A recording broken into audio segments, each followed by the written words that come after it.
হাভাতে সুলতানপুর গ্রামের আগেকার নাম। ফসল ফলত না অনুর্বর জমির কারণে এবং জলের অভাবের জন্য, তাই না খেয়েই দিন কাটাতে হতো। সেখান থেকেই হয়তো হাভাতে নামটি তৈরি হয়েছিল। কিন্তু সেই গ্রামের নাম সুলতানপুর থেকে কিভাবে অবিনাশপুর হয়ে গেল সেটি আজকের প্রতিবেদনে তুলে ধরার চেষ্টা করব। অবিনাশ চন্দ্র ব্যানার্জি খেতাব পেয়েছিলেন রায়বাহাদুর। সেই রায়বাহাদুর মহাশয়ের মায়েরা ছিলেন 3 বোন। 2 বোন তথা দিদির বিবাহ হয় সম্পন্ন জমিদার পরিবারে, কিন্তু ছোট মেয়ের বরকে ঘর জামাই করে রাখতে চেয়েছিলেন সম্পত্তি দেখাশোনা করার জন্য। তাই দরিদ্র শিক্ষিত যুবকের সাথে বিয়ে দেন ছোট মেয়ের। কিন্তু স্বাভিমান বোধে মেয়ে এবং জামাই কেউই তাতে রাজি হয়নি। তাই 3 বোনের মধ্যে ছোট বোনকে অত্যন্ত দারিদ্র্যের মধ্যে দিয়ে যেতে হয়েছে। কিন্তু জিদ ছিল প্রবল আর লক্ষ্য ছিল অটুট। একমাত্র পুত্রকে তিনি ইংরেজি শেখালেন, বড় স্কুলে পড়ালেন, খুব কষ্ট করেই মানুষ করেছেন। ছেলেও সেরকম মেধাবী। তিনি প্রথমে হয়েছিলেন অধ্যাপক, তারপরে মেসমশায়ের কলিয়ারির ব্যবসার ম্যানেজার, সেখান থেকে নিজস্ব কলিয়ারি ব্যবসা এবং প্রথম দেশীয় মানুষ যিনি কোল বডির মেম্বার হয়েছিলেন। অর্থ উপার্জন করেছেন প্রচুর। সেই উপার্জিত অর্থ দিয়ে গ্রামে ফিরে এসে স্থানীয় জমিদারের কাছ থেকে কিনে নেন জমিদারি, প্রায় 1600 বিঘা সম্পত্তি। অন্যান্য জমিদারের মতন তিনি প্রজাদের শোষণ করেননি, খাজনাও নিতেন না, বরং গ্রামের কল্যাণ কিভাবে হয় তার জন্য সর্বদা চিন্তাভাবনা করতেন। ইংরেজ সরকারকে প্রসন্ন করে ক্যানেল কাটিয়ে, পুকুর কাটিয়ে তিনি জলের সমস্যা মেটানোর চেষ্টা করেছিলেন নিজের গ্রামে। শুরু করেছিলেন নানান ধরনের কুটির শিল্প, চেষ্টা করেছিলেন যাতে গ্রামটি স্বনির্ভর হয়ে ওঠে। নারী শিক্ষার উপরেও জোর দিয়েছিলেন। সামান্য দেবোত্তর জমিটুকু ছাড়া আর কিছুই প্রায় অবশিষ্ট নেই। বেশিরভাগই ভেস্ট হয়ে গেছে, বর্গাদারে নিয়ে নিয়েছে বাকিটুকু। রায়বাহাদুর অবিনাশচন্দ্র ব্যানার্জি মহাশয়ের স্মৃতি বলতে এখন দাঁড়িয়ে রয়েছে তার নির্মিত রাজভবনটি।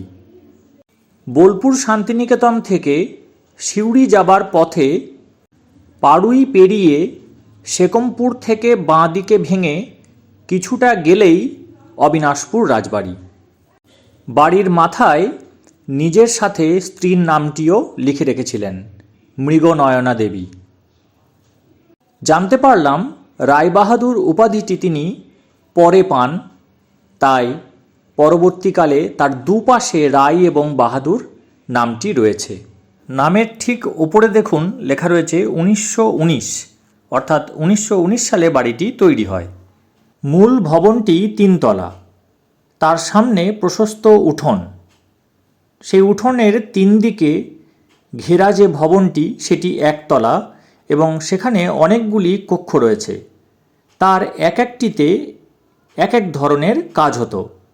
যেমন একটি দুধ ঘর, অর্থাৎ যেখানে 40 থেকে 50টি গরুর দুধ সেখানে জাল দিয়ে ফোটানো হতো, সেখান থেকে ঘি বা অন্যান্য জিনিস তৈরি করা হতো। দুধ ঘরের পাশেই রয়েছে রান্নাঘর, যেখানে ধোঁয়া বেরোনোর ব্যবস্থা আজও গেলে চোখে পড়ে। এখন যে ছবিটি দেখছেন সেটি হলো সিংহ দরজা। ওপরে দেখুন একটি বারান্দা এবং তার ঠিক পিছনে একটি ঘর।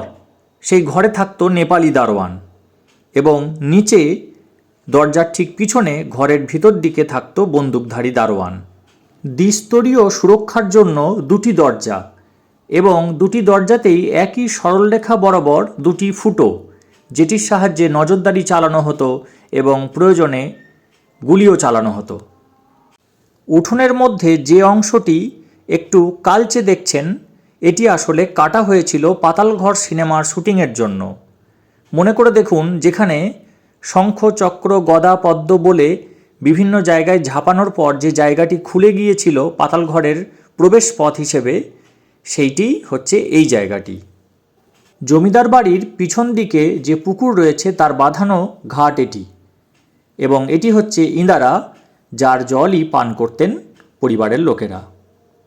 এটি হচ্ছে জমিদার বাড়ির শিবলিঙ্গ। সারা বছর বাবা জলের মধ্যেই থাকেন। 29শে চৈত্র বাবাকে বের করে মন্দিরে স্থাপন করা হয়। 30শে চৈত্র পুজো হয় ফল মাকড় দিয়ে, কোনো রকম বাদ্যি বাজানো হয় না। আবার পয়লা বৈশাখ বাবাকে এখানেই এনে রাখা হয়। এটি হলো জমিদার বাড়ির দুর্গা দালান এবং সংলগ্ন নাটমন্দির। একদা জাঁকজমকপূর্ণ জমিদার বাড়ি আজ ইতিহাসের এক টুকরো সাক্ষী হয়ে দাঁড়িয়ে আছে কেবলমাত্র। 70 বছর ধরে যে মানুষটি রাজবাড়িকে দেখেছেন কাছ থেকে, সেই সদানন্দবাবু আমাদের পুরো রাজবাড়িটি সযত্নে ঘুরিয়ে দেখালেন। ঘণ্টা দুয়েক ইতিহাসের মধ্যে ডুবে থেকে শীতের পরন্ত বিকেলে আমি আর অচিন্ত মহাকালের অসীম ক্ষমতা অনুভব করার পর রওনা দিলাম বাড়ির পথে।